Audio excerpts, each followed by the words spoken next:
सिसिटुवानि दैदेननायाव मोन 26 हारिनिफोराबो माने सोमावसारबाय बे बेलायाव बड'लेण्ड जनजाति सुरक्षा मन्चनि बुंनांगौआ मा नोंथांमोनाथ' गोबाव समनिफ्राय बेनि हेंथायै बाथ्रा बुंबोदों दा दिनैनि समावहाय नोंथांमोननि बै बुंबोनाय थाथाया माबायदि दङ आरो मा नोंथांमोनखौ बयखौ बरायनाय जाबाय इउटिउबारफोरखौ आरो लोगोसे रायजो राजा बयखौ खुलुमनाय जाबाय दा बे 6 जनगोष्ठीखौ जे एसटि होनायनि लाहार फाहार खालामदों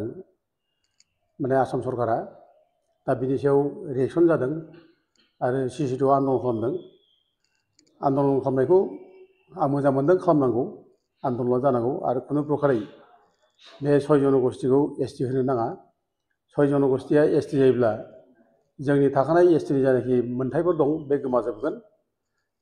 एभ्रिथिं जोंनि जायनाखि राइट्स दं बिसोर बेखौ दखल खालामनानै लागोन दा गथे बे 6 जनगोष्ठीया एसटि जानायखौ आं खुनु दिन सापर्ट खालामा आरो जाहोनो नाङा आरो लोगोसे सिसिटुआ जा आन्दलन खालामदों आरो बेखौ मोजाङै खालामनांगौ दा आं बिनि डिमट नङा एगेन्स्ट नङा खिन्थु बाथ्रा मा सिसिटुआनि जायनाखि दैदेनगिरिफोर बिसोर दुरबल जों नुदों गोरासो जानांगौ आङो दा दाखालिनि जायनाखि प्रेस मिट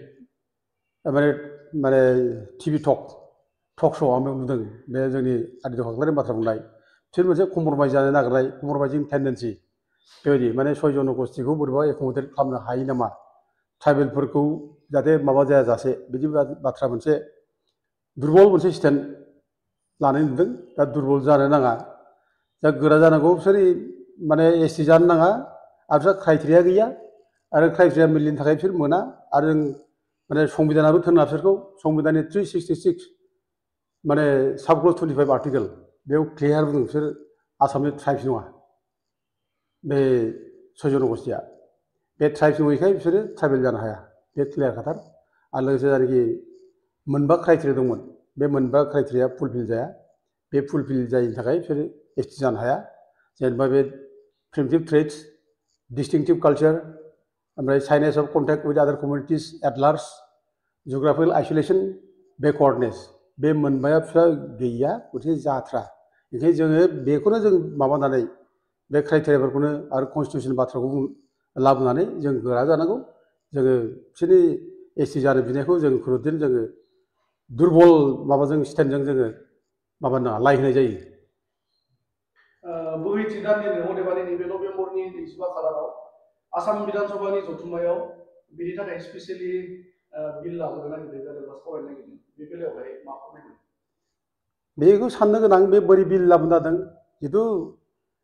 माने 6 जनगोष्ठीखौ एसटि खालामनायनि जायनाखि प्रप'जाल बे प्रप'जाला दिनै नङा बिराद फुराना आगोल समफ्रावबो गभर्नमेन्टफ्रा बिसोरनो माने एसटि जानांगौ होननानै प्रप'जाल हरदों केबिनेट डिसिसन लानानै हरदों दा एसेम्ब्लिनिफ्राय स्वयं स्पिकारानो बे समाव माने डिसिसन लानानै दिल्लीयाव माने हैदों बे समावबो जायाखै एसटि जायाखै बिसोरो 6 जनगोष्ठीया दिनैसिम 8 बार जाबाय एसटि जानो हाया होननानै दा दिनै जायनाखि प्रप'जाल लाबोनो नागिरदों बिसोर माबायदि प्रप'जाल लाबोदों जों नुवाखै माबायदि खालामनो नागिरदों खिन्थु बे जाया बिदि प्रप'जाल लाबोनो हाया जिहेतु माने 6 जनगोष्ठीखौ एसटि खालामनो हाया बिसोर क्राइटेरिया गैया होननानै माने माबायानो आरजिआनो बेखौ रिटार्न खालामबाय दा बिदि आरो गोदानै माबे क्राइटेरियाखौ लानानै बिसोरो आसाम स्टेट एसेम्ब्लिया बोरैहाय माने प्रप'जाल हरनो नागिरदों बे साननो गोनां बाथ्रा दा बिदि आं सानो बे जानाय नङा बे इलेक्सन मोनसे ड्रामा बादि आरोखि इलेक्सन ड्रामा बादि जागोन बे जाया आरो बे जुदि बेखौ खालाममारोब्ला जोंनिल' बाथ्रा नङा दिनै अल इन्डिया दिनै 730टा ट्राइबेलफोर दङ बे 730टा ट्राइबेलफ्राबो दिनै मोदोमाव नांगोन बेखौ लानानै बोरै माने क्राइटेरिया गैयै जाथिफोरनो बोरै एसटि होनो नागिरदों बोरै बिसोरखौ माने खुनु संबिधाननि खुनु नियम नितिखौ बारना माने मानियाजासे बोरै एसटि होनो नागिरदों बे कुइसन जागोन दा गथिखे बे एथ' गोरलै बे जाया जों सानो दा थेवबो जों गोरलै लानोबो नाङा बे माने बिजेपि सरकारा जे माने मावनो हाया बेखौ जों गोरलै लानो नाङा जोंखौ डिस्टार्ब होगोन बिसोरो दा बिसोर हयथ' आं सानदों मोनसे जे 96आव जेरै माने राजबंसिफोरनो माने 6 मासनि थाखाय माबा लाबोदों अर्डिनेन्स लाबोदों प्रेसिडेन्टनिफ्राय दा हयथ' बिदिबो खालामनो हागौ नामा जों बेखौ साननांगौ आरोखि खिन्थु थाङै थुङै राजबंसिफोरा जेरै माने 6 मासनि उनाव माने पार्लियामेन्टआव बिल जाबोनानैसो लेफ्ट थांदों माने क्राइटेरिया फिलाप जायैनि थाखाय आयेना माबा सापर्ट खालामैनि थाखाय दा हयथ' बिसोरनाबो बिदि जागोन आरोखि आरो जोंबो प्रिपेयार जाखानांगोन जुदि बिसोरखौ माबा खालामोब्ला बेबायदि आयेन सिफायनानैबो जुदि माने प्रेसिडेन्टनि जायनाखि अर्डिनेन्स लाबोनानै एसटि होनो नागिरोब्ला बा आसाम एसेम्ब्लिनिफ्राय जुदि बेखौ माने माने बिल हरोब्ला जों बेखौ कर्टआव चेलेन्ज खालामनो थाखाय जोंबो रेडि जाखानांगोन आरो जों बड'लेण्ड जनजाति सुरक्षा मन्चनिफ्राय बेखौनो फोरमायनाय जायो जों एखे बिराद रेडि जों बेनि थाखायबो जों सिंजों सिं बेखौ लानानै जों सावरायगासिनो दङ फैसा थाखा नांगौ जों बेखौ बुथुमनानै जों प्रिपेयार जादों जेब्लानो जों आसाम एसेम्ब्लिनिफ्राय प्रप'जाल हरगोन बे प्रप'जालखौ जों केस होगोन फार्स्टआव जिहेतु बिस्रा क्राइटेरिया गैया बिस्रा संबिधाननि माने माबाबो मिलिया बिसोरना दा बिसोर जों खुनु बेखौ लाय होआ आरो मोनद' हारिनो एसटि होनो नागिरनाय बेलायावहाय राजखान्थियारि कनस्पिरेसि बा गावजों गावनि गेजेराव सोंखारिलायनाय बे थासारिखौ जोङो नुनो मोनबाय थानाय जादों बे बेलायावहाय सारा मा फोरमायगोन दा बे मोनद' हारिनो एसटि होनायनि खेथ्रआव बेयाव जथेस्थ' राजखान्थि माने कनस्पिरेसि दं बिजेपिआबो माने कनस्पिरेसि खालामबोदों जे जाहाथे माने भट जाहाथे मोनो गासिबो माबानिफ्राय ट्राइबेल होनायनि बाथ्रा बुंफ्ला ट्राइबेल जाय मानसिनिफ्राय जाहाथे भट मोनो बे मोनसे ओमफ्राय लोगोसे जोंनि गेजेराव डिभाइड खालामनाय बेबो मोनसे आरो बेजों लोगोसे दिनै जोंनि गेजेराव गावजों गाव माने दाय दस होलायनाय मानाय बे कनस्पिरेसि गावजों गाव हाद्रि सारलायनाय बेखौ जों नुदों दा खिन्थु भुला जोंनियाव जथेस्थ' जोंनाव जेरै बर' दैदेनगिरिफोरनि गेजेराव थाबोदों दा दिनै पार्टियावबो थादों ओमफ्राय ट्राइबेल संगठनावबो दङ दिनै दुलाराय बर' फरायसाफोराबो बे बलखौनो मावबोदों बिसोरबो जे माने 6 जन'गोष्ठिनो जनजाति होनांगौ होननायाव रावबो स्ट्रं भाबै बुङाखै जे जोङो जाहोथारा जानो मोना बिस्रा क्राइटेरिया मिलिया बिस्रा माने कनस्टिटिउसना माने थोना बे बाथ्राखौ बुङाखै खिन्थु एकमडेट खालामनो नागिरनायल' बाथ्रा बुंबाय आरोखि